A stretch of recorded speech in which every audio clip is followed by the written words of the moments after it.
What's up, Marvel fam? It's Brian Castrillo, and I just watched the season finale of Miss Marvel, and I could not have loved it any more than I just did. First of all, this series is absolutely amazing. Marvel, you have done an outstanding job in this, and wow, Stan Lee would be so proud. I wish he was here today so he could have had a cameo in this.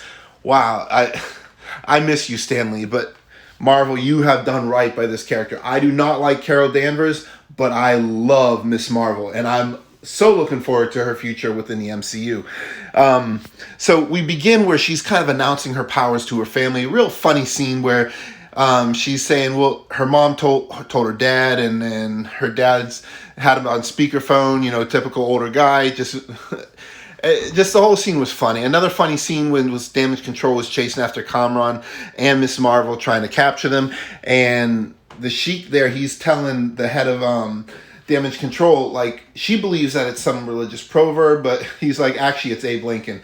Some great funny moments in this, and also the music was absolutely banging. Like, the entire soundtrack for this whole series, but this episode especially, my goodness, I wanted to get up and dance, but the whole episode, it kind of, she's protecting Kamran, they get to the school, and then it's like they invited Macaulay Culkin from Home Alone to help him out, because the stunts and the tricks that they pulled on the Damage Control was absolutely fantastic. I loved it.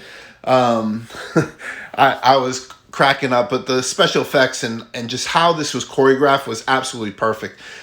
Then let me tell you, because like I said, I'm not a fan of Carol Danvers, and but on that note, at the end where Matt Lintz, who was playing Bruno, was talking to Miss Marvel, Iman Vellani, and he mentions that there is something different about her powers, and he uses the M word. You know what I'm talking about, mutants.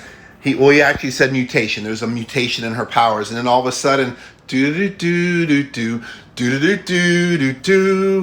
and immediately I'm thinking of my two favorite mutants, which I cannot wait for them, is Gambit and Rogue. And I love Rogue's origin story. Like I said, I do not like Carol Danvers, and I hope they do that. I would love to cosplay Gambit someday.